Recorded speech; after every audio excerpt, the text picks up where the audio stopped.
You are listening to the Park Flyer Podcast, where we discuss our RC adventures.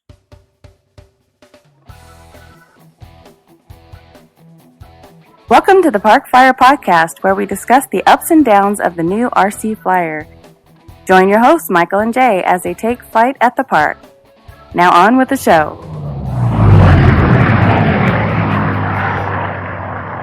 Hey everybody, welcome to the Park Flyer Podcast. I'm Michael from Arizona. With me always are my good friends. Jay from the hills of Texas. And AK Mike in Texas. And welcome back to the podcast. Last week, or last time, I guess, we were talking a little bit about motor electric to, or actually gas to electric conversions. And Mike, you had some good valid points after our last episode, and had a couple of questions, or at least wanted to kind of make a couple of clarifications, I think. Well, when I listened to it, it was funny because, this is a conversation when I first started doing foamies with Jay, which is how we met. The conversations I always have with Jay is, well, I want to do this. He goes, well, it depends. And it would drive me nuts because he'd say that all the time. It's like, you're killing me, dude. Like, what does it depend on? And so, I kind of heard that sort of conversation in the podcast, except for you had the answers to the questions. It just felt like, for me, as I started listening again, it reminded me that really what it really depends on is the variables that are going to limit you. And you guys talked about that. So it's not like you didn't talk about it. You did talk about it. But like the perfect example was, well, if you have a plane and it can only have a 10 size prop, well, then you have to start there because that's as big as the prop it can be. So from that point, that's when you're going to figure out, because it's a 10 size prop, there's only so many motors that can turn that 10 size prop. And you talked about KV, and you talked about, what those different things. And so as you find one of those limitations, whether it be weight or the size of the battery that's going to go in the plane, if it's just a Park Flyer foamy, I may only be able to put a 2-cell small battery in it because of how small the plane is. So that's going to limit what kind of motors it'll drive, which will also limit what size of a propeller it will need, etc.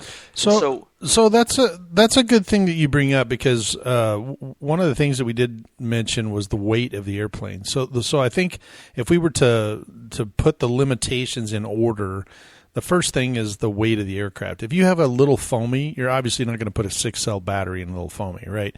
So whatever aircraft. Yeah, I mean, unless you're Jay. five nickels together, right? That's a 6-cell, right. Exactly. Nickel size.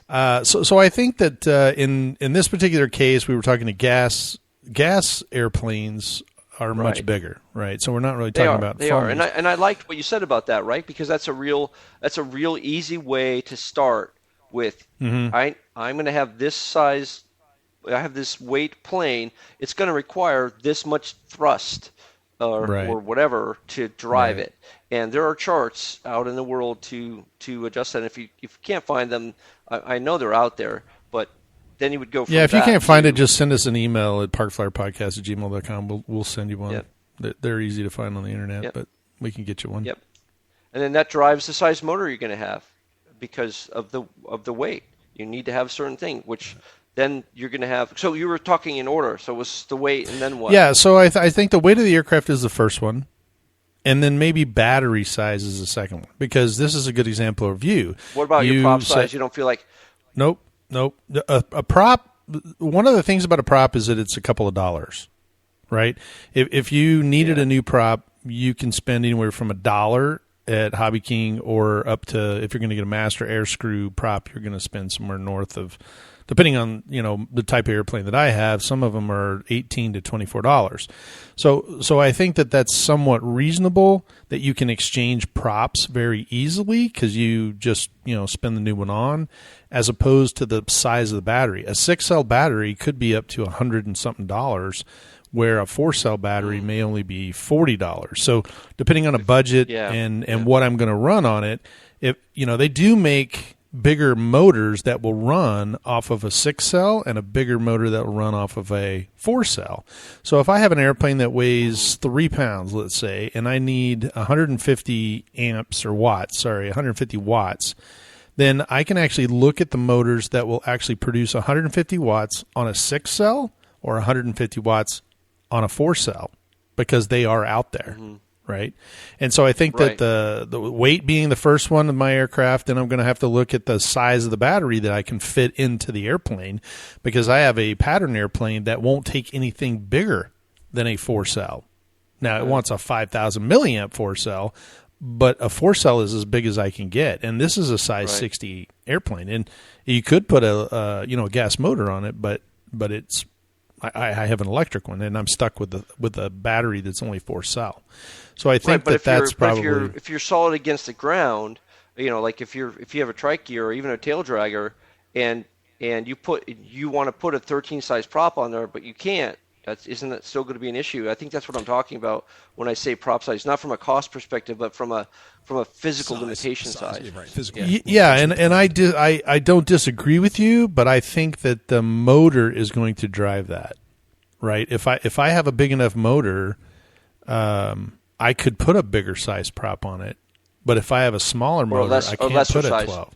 Yeah. Right. So if I have a 4-cell type motor, so I see. I'm not going to put a 13-inch prop on it. The battery's going to drive what size motor anyway, and so your next limitation is the battery. I see. That is correct. Right? Yeah. So the battery would be the next one. So what you're saying is, take my plane, figure out the weight, whether I get that from specs or just physically weigh it, and then I have to include potential weight of battery, potential weight. And so that's correct. You take the heaviest one that you might use, 5,000 6-cell, and you'd say, oh, that weighs, whatever it does, and I would add that to the weight of the plane because that's going to be part of the calculation. Okay, great. And then from there, you're gonna get the motor size that you want, because that 4-cell can now only drive a certain thing, and you got to find the one that produces the watts you need to drive that thing, right? That is correct. And so I can actually, a 4-cell motor can come in a very tiny package, right? Or for instance, a good example, the airplane that you came down here and built, the Funracer, that was a 4-cell or a 3-cell. So the motor could take either or, but we weren't swapping the props out. No. I mean, if we did a 3-cell battery, we could actually up the prop just slightly. Yeah. By 1 because or the 2. ESC would be able to handle it. Correct, because the prop size is going to drive the amps that are going through your ESC. So what I'm saying is that you have a 4-cell that will drive a Funracer. I have a 4-cell that will drive a 60 size pattern airplane.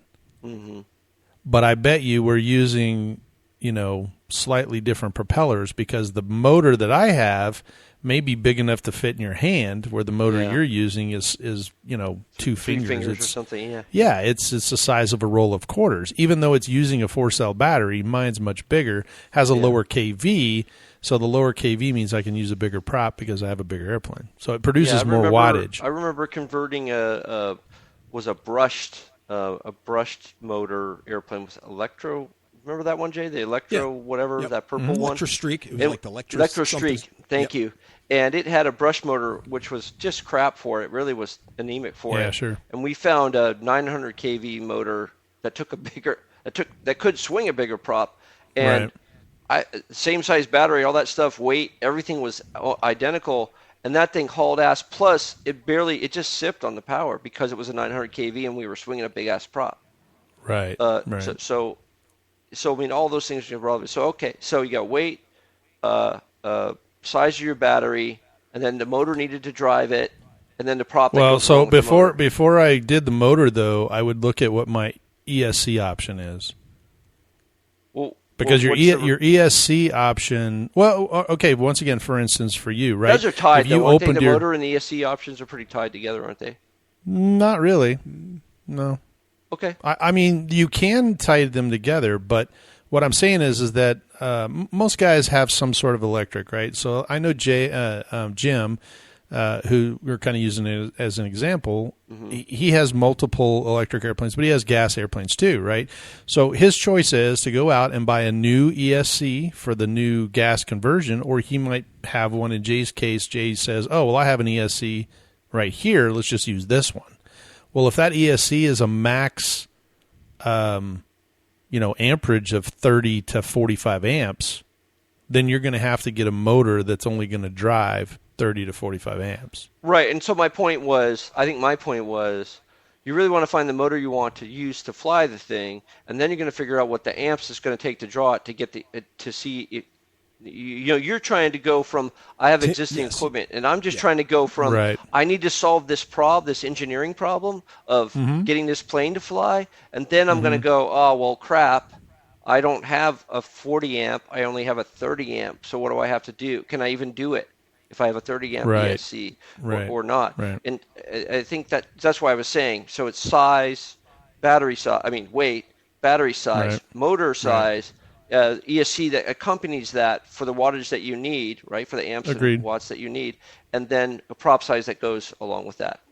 Those and I think that's ultimately what you're looking for, is that the motor, the ESC, and the prop are the combination that will drive whatever the watts that you're trying to get out of it. Your watts you're trying to get out of it. Right. Correct. And I was going to say, one of the things you guys you're kind of going over is that at least with the ESCs, one of the nice things is you can get away with getting a bigger one, and you won't go wrong other than it's bigger, taking up more space. Yeah, it may take more space or weight a little bit more, but not so much significantly that you'd be going back to like the Tough Wings or to your Funracer, right?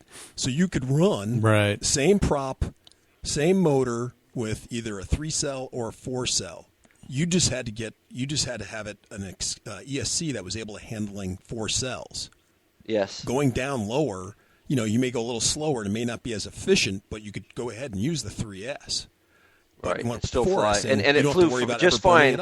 Yeah. And that one thing flew just fine on the 3-cell. And it was a rocket ship. In the same in the same token, I mean, I have a 150 amp ESC that would work on any airplane you own. Right. But it's the size of the battery, so and it weighs that much, right? So it's got a heat sink to it. We're back to the size of the airplane again here. When you say size of the battery, what you're really talking about is the shell of the plane. Can it hold the battery that you're going to put in it? Yeah. Right. And so which goes back to my example of my pattern airplane that would only take a 4-cell. It was only wide enough in the center. I could not put a 6-cell. So that was your long pole that you had to solve for, really, or short pole in this case. Yeah. That you had to solve for, so that you can then go out the other things. But those seem to be, I think that was, as you were talking, you guys said all those things in the last podcast, but to have them laid out like you just laid them out, I think is really the right, not the right way, but it's probably the best way or a good way to isolate down what size motor you want, what size battery you're going to end up using, etc. Jay made a good point. I think he referenced the fact that Mike made reference to the fact that I have 3-cell batteries. So in my case, I might start with the premise that, well, whatever it is, it has to run off a 3-cell. Now, I'm automatically limiting myself inappropriately, possibly, by doing that, but it's a choice I'm making out of the gate. But if I want to see, what would be a good motor for this, I would erase that limitation that I placed on myself, and I would just say, okay, given the limitation of this weight, what do I need? Given the limitation of the size of the plane, what do I need? Or what will fit next? And sort of narrow it down as you go across. I would call that back to front, right? Because the weight of it, and then you go from fuselage and then up to the motor. And now, using your favorite, saying is that it depends, because even though you have a 3-cell and you're limiting, I know that's why I was giving you credit. If you had a 3-cell, you can always combine the batteries, right? You can parallel or series and make it a 6-cell.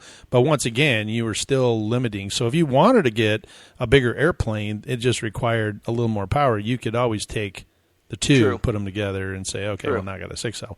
But we're limited by space again. I've got airplanes where space and weight disbursement, right? Because now you might throw you might throw the CG off because you put one battery behind the other. You can't stack them because it's not tall enough or whatever. Correct. And now you got a bad CG because of that choice, right? So I actually, believe it or not, have a Hotliner glider, and this is a perfect example because the Hotliner glider is carbon fiber, and it has a very narrow fuselage. And so when I was looking at putting a ESC battery, motor, prop, all of that into it, I had to measure it and say, okay, well, my most limiting factor at the moment is a battery because it needs to run off of a 4-cell. So finding a 4-cell battery that would fit inside that fuselage was quite a task. But once I found it, I realized that I could only get a 4-cell that was in the 3800 or 2200 milliamps. Right, because of the physical characteristics of it. Right, because of the size and the weight and everything, and it would slide. So now I had to actually drop down to 2 cells and put the 2 because the 2-cell was smaller, and then I shoved it further back at a 1000 or I think it's 1100, and I put another 1100 in there, put them in parallel, right? Series parallel, put them in parallel, and now I have a 4-cell battery that is actually two cells, but it fits. So now I've solved that problem of having the 4-cell battery fit. Now I have to figure out in this little space how big of a ESC I need. Yeah. And so I'm looking to say, what's the smallest I can put in there and still have enough amperage to drive this motor. And then the motor was very specific as well because, the motor had to fit inside the front of, that particular part. And of course I have a folding prop. So the prop was a pretty much, given. So it is kind of a puzzle, and you can, Jay is correct when he says it depends on what you have. But I think if you got a piece of paper, if Jim sat down and said, okay, I've got a, 6-pound airplane, I've got, a 4-cell battery or a 6-cell battery that I want to use on it. Now, what that combination there, I need X amount of watts to get this to fly the way I want it to, whether it's 100, 150, 200 plus. The type of airplane. If it's a trainer airplane, I don't want 300 watts of power on there. Or 3,000 watts. It's going to rip the wings off. I do. So I have to be, whatever. But so I have to be cognizant of that, right? And then get all that written down, and then that's going to narrow me down into a smaller group, of what I need to look at. If I have to buy new stuff, if I have stuff that is current existing, like me or Jay, where I've got a box of motors, I can look through there and find one that may fit the bill. AZ Mike. So this just remind me of something. So remember when you came up to Alaska, and I think you built a Slow Fly 28 at the house. I did. You built it in 10 minutes. Took me 20 minutes or an hour. Something like that. So I think you brought up the components, and so was yours? Yeah, I think you had the 2-cell. Yours was a 2-cell. I did. And mine was a 2-cell. 3-cell. And that was very interesting comparison because the aircrafts had similar performances to a certain degree. But because yours was a 2-cell and lighter, actually you could get a higher. You could hover a lot better than I could. Because your plane was just that much lighter. But, and I had a bigger prop.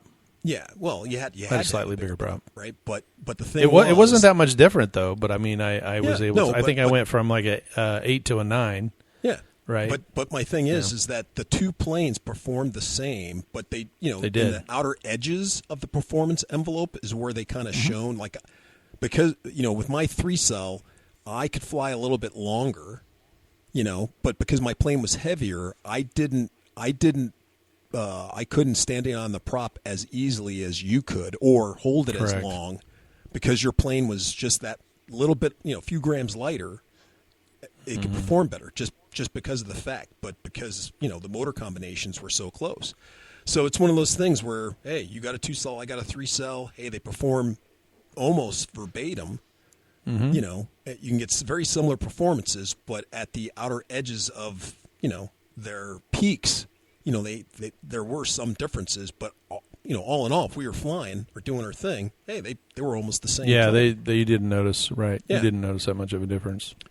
So, not to confuse. And I think they both of them use the same ESC as well.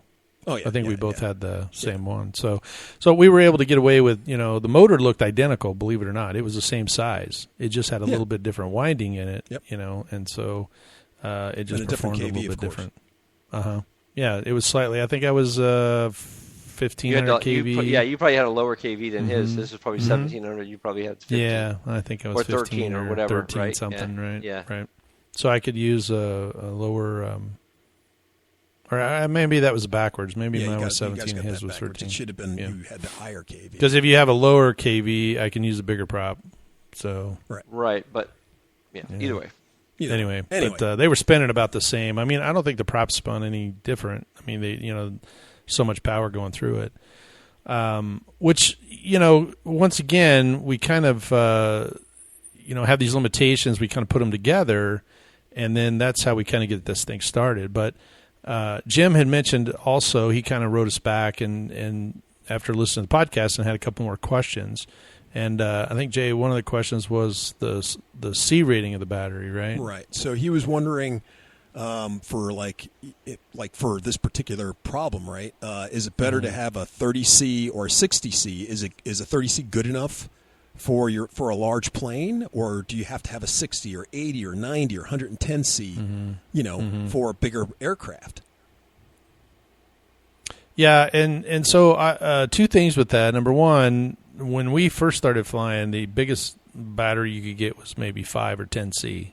Yeah. And when we found that, there were 10C batteries out there, it was like, woohoo, you could fly it. Mike mentioned earlier off air that it's all about, what did you say the word was? All about, I can't remember the term you used. You were talking about the energy coming through. The draw. The draw. It's all about the draw from the battery. Now, having said that, the other side of that coin is, in today's world, if you bought a new battery, you're probably going to get a 40C battery. I mean, I honestly don't know when the last time I even saw a 10C or a 20C well, battery. If they sell them, they're not telling you. No, they are selling them. They're selling them, but they're selling them for a different product. Right. But my point is, they're not really telling you 10C anymore, and they're so damn cheap.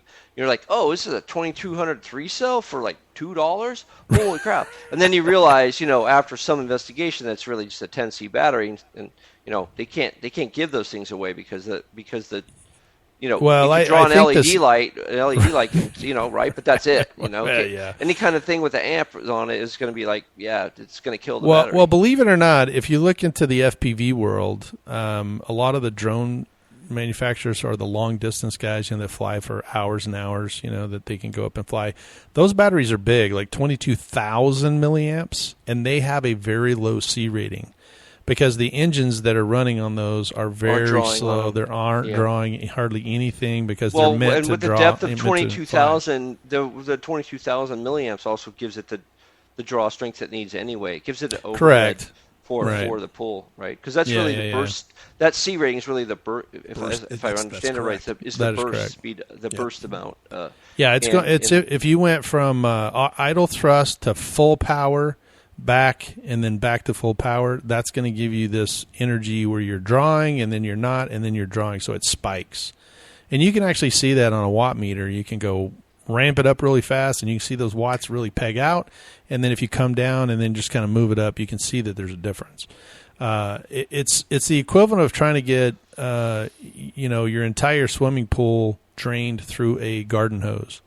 Or you can do it through a 5 or 10 inch pipe, right? You're going to get much more water moving through a 10 inch pipe than you will through your water hose. So therefore, draining the pool is going to go much faster if you have this big 10 inch pipe. And that's kind of the best way I can explain it. If you have a very high amp draw motor, such as an EDF, then you want a very big pipe that's able to draw a lot of energy without restricting it. Because a large portion of that draw is it's creating heat, and the heat inside your battery is not a good thing. So you want it to be able to discharge at a very high rate, and the C rating is what gives you that. So if you got a 90C or 100C battery, that's really geared more towards a very high amp draw EDF or fan, some sort of a fan that if you're flying jets, and then that way you can be a little more aggressive on the throttle, and you're not going to over temp your battery. Plus you've got 6 cells you're trying to there. Right. So how am I going to really know that 30C is enough or not? Well, in Jay's world, he knows it's not enough when his battery comes down after his flight and it's all puffed up. So I'm cooking pancakes. Yeah, that's a little late. That's a little late. It is a little late. That's a little late. Yeah. It is a little late. Poof. That's like a puffer fish. That may be bad. Poof Daddy. That's your Poof Daddy battery. That's true. I will tell you that after having spoken with several battery manufacturers, and we had a battery sponsor for a while, and he kind of walked us through some of that stuff, and knowing guys that do testing for it, a lot of that has to do with the lithium content in the battery. The higher the quality of lithium, and the more you have available to you, the less problems you're going to have with the battery. So if you have, let's just for giggles, I'll say 80%. So 80% of your battery is lithium, and then the other 20% are fillers or gels or whatever they're using in there. Then if you're drawing, the lithium's not able to keep up. Even if it's 100C and you're running that thing really hard, you're going to get a puffy battery. Now, the lower end batteries, such as the 3-cell, 4-cell, 5 cells, those things, you're trying to draw a lot of energy from them. That could cause a lot of heat, and that would cause them to puff up. But there are other manufacturers that I'm aware of that I use that I've had, I've been full throttle and idle and full throttle and doing aerobatics in a jet that, I never had a puffing problem because the quality of the lithium is at 99.9%, and I'm getting a full, quality battery energy through the ESC and out to the motor. Right. So I think a lot of that has to do. I mean, sometimes we equate it out with pricing. If the battery's $100+, it's probably going to be a good battery. But I don't necessarily. Well, you don't know. think That's always true. That's not always. Yeah. Unfortunately. So I have a question for you. I have a question for you. So if you have a battery, if you have a motor that's going to pull so many amps, and maybe you're going to figure that out by the using a watt meter, right, to figure out how many amps. Is there a point at which it makes sense to go from a 30C to a 60C where that would make it not puff up? Like, what's the point at which that is it twice the amount of the amperage? Is it 1 1/4? Like, what? That's a good question. Is there a way to do that? That's a good question. I would have to look into that and try to figure some of that out. I don't know that answer right off the top of my head. Maybe one of our listeners knows, and they can kind of chime in. Maybe so. Yep. Because I think I can everybody's ask bought a battery that should have been a good right. quality or whatever, and then you take it out, and then you're not doing anything special, and it comes down and it's puffy, and you're like, what the heck? I wasn't going crazy with it. Right. I wasn't. Right. Well, and we've all had the conversation. Battery. Yeah, we've all had the conversation about, hey, your plane needs a 30 amp ESC. Buy a 40 amp. Yeah. Because what you don't know if they're really giving you a ESC that is going to handle that 30 amps or not. Or they are rated for like 10% over whatever it is. Right, but even with that, it might be it could be plus or minus 10%. You don't know. Yeah, you don't know. You don't know. Because some name brands made it, Yeah, and I would caution you in the process of an ESC purchase, a motor purchase, and a battery purchase, that you look at a brand. You've got one of two choices. You can buy the cheapest one out there and just call it, what it is. And Jay and I used to do that all the time. We'd buy $5 motors, and if it burned up, it's $5, right? What do we care? Yeah. But if I'm going to pay for something and I want it to last, I'm going to look at somebody that's got good reviews. I'm going to look at companies that are reputable and that have some sort of a warranty that if the battery puffs, I can take it back or send it back and say, hey, look, this battery wasn't a good one, and they'll send me a new one. And there are several manufacturers that do that. So I know we don't have much time left, so do you want to just summarize what we talked about, Mike, or do you want to, do you feel like we beat this dead horse already?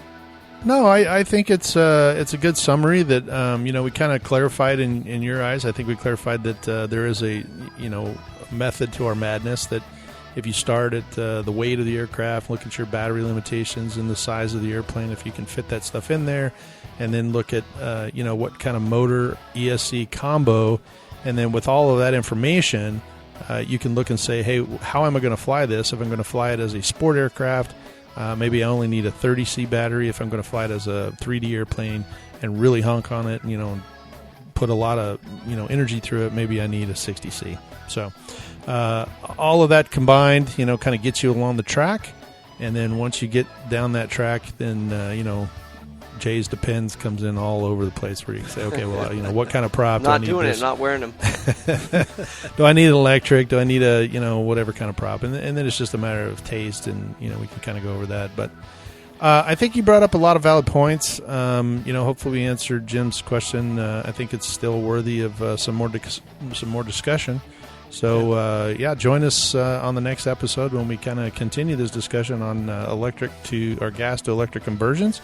If you have something that you'd like to ask, parkflyerpodcast@gmail.com, and give us a jingle, or hit us up on our Facebook account at the Park Flyer Podcast Listeners Group, and let us know what you think. So, from Michael here in Arizona, and Jay from the hills of Texas, I'm Jay. And AK Mike in Texas. All right, we'll see you in 2 weeks. Let's fly. You have been listening to the Park Flyer Podcast. Thank you for joining us, and we look forward to your next visit. Please give our show a star rating and review, and feel free to email us your questions, topics, or suggestions to parkflyerpodcast@gmail.com.